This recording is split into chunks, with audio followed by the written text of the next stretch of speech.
Hello. Bueno, pues hoy, como podéis ver en el título, vamos a empezar a ver la configuración electrónica. Entonces, ¿la configuración electrónica exactamente qué es?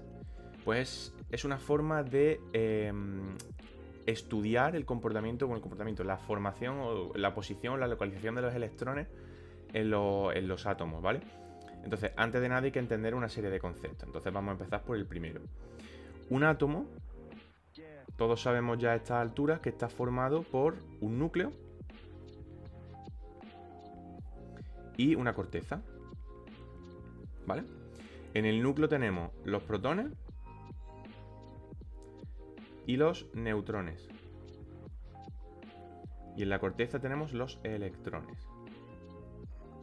Esas son las composición de cualquier átomo de todo, ¿vale? De cualquier átomo de la tabla periódica. Los protones son cargas positivas, los neutrones tienen carga cero y los electrones tienen carga negativa. Bien, pues un átomo siempre va a tener protones, neutrones y electrones en condiciones normales, ¿vale? Un átomo fundamental siempre va a tener protones, neutrones y electrones. ¿Qué determina que un átomo sea sodio, sea potasio, sea azufre, sea hidrógeno o sea lo que sea? Pues va a depender del número de protones que tenga. A eso lo vamos a llamar número atómico. El número atómico es el número de protones que tiene el átomo y lo vamos a llamar Z. Cuando veamos Z, eso va a hacer referencia al número de protones de ese átomo. Por ejemplo, el hidrógeno tiene una Z de 1. Entonces, siempre que veamos un átomo que solo tiene un protón, es hidrógeno. Siempre que veamos un átomo que tenga 6 protones, es carbono. Si vemos a uno con 17, es cloro. Eso es el número atómico, que es el numerito que normalmente aparece en la esquina de la casilla de ese elemento en la tabla periódica, y que no tenemos que estudiar. Pero eso determina el número de protones que tiene el elemento. Entonces, el número de neutrones no se especifica como tal, pero sí tenemos un segundo número que es el número másico. El número másico corresponde a la suma de protones más la suma de los neutrones. Es decir, si tenemos un número cuya z es 3 y cuya a, que va a ser la nomenclatura que reciba el número másico, es 6, yo sé que tiene 6 protones y 6 neutrones, porque la suma es 6, y si los protones son 3, pues la diferencia entre los dos va a ser el número de neutrones. Entonces así puedo identificar esas dos partículas subatómicas que tiene ese átomo concretamente. Bien, y luego el número de electrones es igual al de protones siempre que el átomo sea neutro. Es decir, un átomo neutro siempre tiene el mismo número de protones que de electrones. ¿Por qué? Porque si los electrones tienen carga negativa y los protones tienen carga positiva, la única manera de que sumen cero es que haya los mismos de uno que de otro. Por eso los átomos neutros tienen siempre el mismo número de protones que de electrones. Por tanto, normalmente va a valer Z.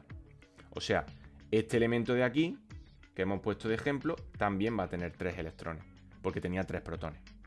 Otra cosa es que nos digan otra serie de instrucciones, como por ejemplo que es un elemento positivo. Entonces sabemos que tiene más protones que electrones. O si es un elemento negativo, que tiene más cargas negativas que positivas, por tanto tiene más electrones que protones. Pero eso lo veremos luego. Vale, pues este tema se llama configuración electrónica. Entonces, como su propio nombre indica, nosotros nos vamos a centrar en esto de aquí, en el estudio de los electrones.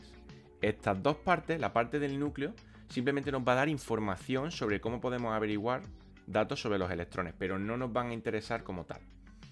Bien, pues la configuración electrónica no deja de ser una forma de ordenar los electrones que pasan por un átomo. De tal forma que un átomo es como una especie de lugar al que los electrones van llegando por orden. Entonces, la forma de ordenarlos es la configuración electrónica de ese elemento. Entonces, tenemos que tener en cuenta varios conceptos. Ya tenemos 3: número atómico, número másico y número de electrones.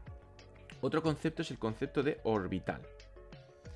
Un orbital es una región del espacio donde puedo encontrar un electrón. Y existen de varios tipos. Puede ser un orbital S, un orbital P, un orbital D y por último un orbital F. En cada uno de estos orbitales, los electrones caben en un determinado número. Es decir, en los orbitales S siempre me van a caber 2 electrones, ¿vale? Bueno, voy a ponerlo como electrones, 2 electrones. En el orbital P siempre caben 6 electrones, como máximo. Puede haber 3, puede haber 4, puede haber 1, pero pueden como máximo 6. En el D tenemos 10. Igual, puede haber 7, puede haber 8, pero nunca puede haber 11, como máximo 10. Y en el F va a haber 14 electrones. Entonces, si yo sé que un átomo tiene pues, X elementos, X electrones, van a estar distribuidos de la siguiente forma. Entonces, la configuración electrónica es una forma de ordenar los electrones, ya lo hemos dicho. Entonces, vamos a utilizar 3 teoremas, 3 teorías, 3 leyes, 3 hipótesis, llamémoslo como queramos, para estudiar esa forma de poner los electrones. La primera es el principio de exclusión de Pauli, ¿vale? El principio de exclusión de Pauli nos dice que dos electrones no pueden estar en el mismo espacio físico. Es decir, que si un electrón está en un sitio, no puede haber otro electrón en el mismo sitio. Es decir, que si uno ocupa el tercer electrón de un orbital p, no puede haber otro electrón ocupando la posición 3 en un orbital p. Tiene que estar en otro sitio. Y luego la más importante es el diagrama de Moeller. El diagrama de Moeller es una forma esquematizada de ordenar los electrones. De tal forma que siempre ponemos, pues, los números en vertical del 1 al 7. ¿Vale? Y ahora añadimos a todos el orbital S. Porque todos tienen el orbital S. El P se lo añadimos al segundo. Y al tercero, y al cuarto, y al quinto, y al sexto, y al séptimo. A todos, ¿vale? Bueno, podemos meter también un 8 para que se quede simétrico. Venga. Se lo metemos a todos los del medio. Es decir, ni al primero ni al último. El orbital D, que ya lo hemos visto antes. Bueno, aquí tendríamos el 2, de nuevo. El 3, el 4, el 5, el 6. Supongo que no pinta. Voy a ampliarlo un poco. 2, 3, 4, 5, 6 y 7. El D empezaría en el 3, es decir, sería 3D, 4D, perdón, 5D y 6D. Ya el 7 no lo tendría, así se va a quedar como una especie de pirámide. Y el F solamente va a estar pues, en el 4 y en el 5. Entonces este sería nuestro diagrama de Moeller. ¿Cómo funciona el diagrama de Moeller? Muy sencillo. Vamos a ir tachando los elementos sabiendo lo que ocupa cada uno. O sea, luego ya a cada letra le voy poniendo los números de electrones que tiene. Yo sé que en el S hay 2, que en el P hay 6, que aquí hay 10 y que aquí hay 14. Eso lo podríamos poner para todos los elementos que están en el diagrama. Y ahora lo que tengo que hacer es simplemente ir tachando. Para allá. Para allá. Para allá. Para allá. Para allá. Para allá. Para allá. Y para allá. Y ese es el orden en el que yo tengo que establecer la configuración electrónica. Por ejemplo, si yo quiero saber la configuración electrónica de un elemento que tenga 10 protones, si el elemento es neutro, yo sé que va a tener también 10 electrones. Por lo tanto, puedo hacer la configuración electrónica de ese elemento sabiendo que la suma de los electrones de su configuración tenga que ser 10. Entonces yo empiezo haciendo el diagrama de Moeller normal. Empiezo 1s2, que es el primero, porque es el primero que hemos tachado. Ya tengo 2 electrones. Siguiente paso, 2s2, que es el siguiente que marca la flecha. Perfecto, sin ningún problema. Seguimos, ahora viene el 2p6, porque está aquí, ¿verdad? Que lo hemos tachado justo después de terminar con el 2s2. 2p6. Pues si nos fijamos ya está, porque ya tengo 2 más 2, 4, más 6, 10. Ya he terminado de completar. Entonces, la configuración electrónica del elemento 10 es exactamente esa. Si quiero hacer z igual a 17, por ejemplo, pues vuelvo a hacer el diagrama de Moeller de tal forma que los numeritos de arriba sumen ese numerito que me están pidiendo. Por lo tanto, sería 1s2, 2s2, 2p6, que lo tenemos como antes. El siguiente sería el 3s2. Y el siguiente sería el 3p6. ¿Vale? Si contamos, ¿qué pasa? Porque tenemos 2 más 2, 4, más 6, 10, más 2, 12, más 6, 18. Nos hemos pasado. Es decir, eso está mal. ¿Qué problema ha habido? Que me he pasado. Entonces, que lo dije antes, que en el grupo S, en el orbital S caben 2 electrones, en el P quepan 6 y así sucesivamente, no implica que tengan que llenarse. Es decir, si tengo 17 protones, va a tener 17 electrones.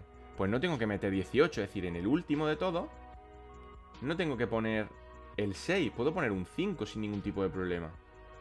Porque tiene 5, ahora sí me suma 17. Entonces esta sería la configuración de un átomo que tenga 17 electrones. Y así sería con todo, sería seguir ese diagrama de ahí. Y con esto podríamos resolver sin ningún tipo de problema cualquier configuración electrónica que nos pida. ¿Qué hay que tener en cuenta además de esto? Hay que tener en cuenta que te pueden dar un ion. Por ejemplo, te pueden decir que el elemento X más 2, por ejemplo, para hacerlo más fácil, un X más 2 es igual a Z igual a 20. ¿Vale? Pues nosotros sabemos que la configuración electrónica dependerá de este número de aquí, para que yo sume los numeritos de arriba. Entonces yo lo hago normal, ¿vale? Vamos a hacerlo normal. Vamos a seguir el diagrama de Moeller de tal forma que siempre tenga yo esa suma de 20. Entonces sería 1s2, 2s2, 2p6, siguiendo el diagrama de Moeller, 3s2, 3p6, y después del 3p6 hemos visto que viene el 4s2. 4s2, ya creo que están los 20, ¿no? Sí, si sumamos están los 20. ¿Qué ocurre? Que esta sería la configuración para un átomo neutro, que tenga los mismos protones que electrones. Pero aquí nos está diciendo que el átomo tiene una carga de más 2. Eso significa que tiene más protones que electrones. ¿Cuántos? Pues tiene 2 protones más que electrones. De tal forma que si el número que a mí me dieron aquí es 20, yo sé que tiene 20 protones, porque la Z, recordemos que es el número de protones, no de electrones.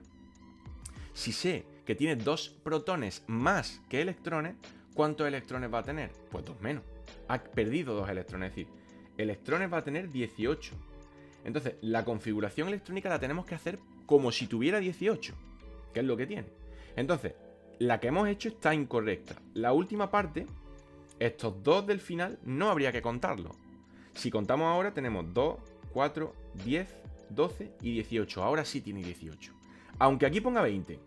Pero como sabemos que ha perdido 2, porque tiene 2 más, pues entonces el real es ese 18 de ahí. De la misma manera que si lo que nos dan es una carga negativa, por ejemplo, que tenemos el átomo Y que tiene una carga de 2 menos, ¿vale? Pues, y ahora esto sería 20, vamos a poner el mismo ejemplo, ¿vale? El Z igual a 20, pues de la misma forma que antes, este es el número de protones. Si tiene 2 cargas negativas, significa que tiene 2 electrones de más, es decir, va a tener 22 electrones. Pues entonces la configuración electrónica la tengo que hacer con ese número, no con el Z. El Z solamente sirve para los elementos neutros. Para los elementos que tengan carga, tengo que utilizar o bien la carga negativa correspondiente o la positiva, en función de lo que me estén diciendo. Y ahora yo hago la configuración electrónica para ese 22. 1s2, 2s2, 2p6, 3s2, 3p6, 4s2. Aquí tengo 20, si no recuerdo mal. Ahora el siguiente es el 3d10. Pues ponemos 3d2, porque son los que me hacen falta. No hay que rellenar la capa entera. Y esta sería la configuración para el 22. ¿Vale? Entonces hasta aquí tendríamos la forma de elaborar las diferentes configuraciones electrónicas. Así que vamos a dejarlo por aquí y seguimos avanzando en este tema en el siguiente vídeo.